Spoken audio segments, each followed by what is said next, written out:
Bonjour, Mélinda Borgna, candidate remplaçante aux élections départementales 2021 sur la liste Ambition Corbière pour le canton Les Corbières.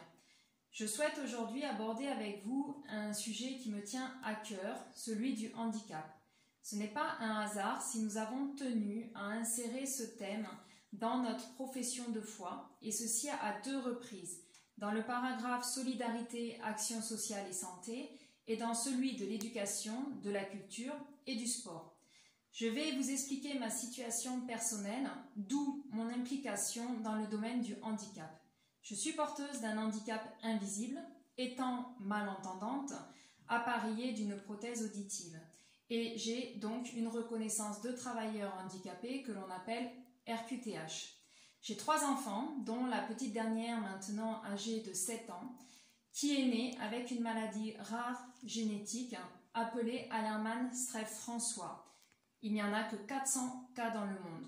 Nous n'y sommes bien sûr pas préparés, mais lorsque cela arrive, nous devons de suite prendre les bonnes décisions et agir. J'ai parcouru les hôpitaux à raison de 3 fois par semaine, de Montpellier à Davejean. Ma fille est suivie par de nombreux pédiatres spécialisés et c'est pour moi la preuve que nous pouvons vivre ici, dans nos corbières, en ruralité, loin des établissements spécialisés. Cela ne saurait être possible sans des acteurs très importants dans notre société, comme les taxis, maintenant régis par la région pour ce type de transport, et les transports à la demande, régis par le département. Ma fille bénéficie personnellement d'un matériel adapté dans son établissement scolaire et est suivie par l'Institut des jeunes aveugles situé à Toulouse, qui se déplace également 1 fois par semaine dans son école.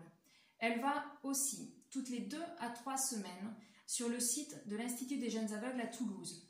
Je vous livre mon expérience pour vous dire que sans le lien qu'est la MDPH, le seul lien unique qui permet entre autres l'instruction des dossiers, les relais, l'autorisation des remboursements de frais, sans ce lien qu'est la maison départementale des personnes handicapées, pour nous, à Carcassonne, cela serait mission impossible. C'est une compétence essentielle du département que nous devons défendre, consolider et avec laquelle nous devons retravailler ensemble sur certains points.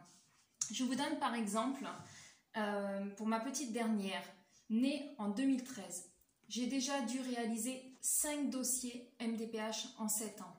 En 2014, en 2016, en 2018, en 2019 et en 2020. Un enfant grandit, sa situation évolue et les besoins avec. Pourquoi devoir recommencer un nouveau dossier à chaque instruction alors qu'un avenant pourrait être suffisant?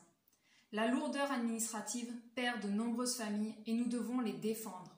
Notre objectif sera de poursuivre l'engagement et l'aide à la mise aux normes de l'accessibilité, car il reste dans nos corbières de nombreux chantiers. Nous devons renforcer les liens entre le département et la région, car les informations sont encore trop cloisonnées. En cette période Covid, nous avons malheureusement constaté quelques défaillances. Par exemple, dans l'obtention des masques transparents inclusifs aux éducateurs, professeurs et personnes au contact des malentendants. Nous devons favoriser l'insertion et prévenir l'exclusion. Le handicap est une des grandes compétences du département, souvent oubliées dans la course aux élections et aux promesses électorales.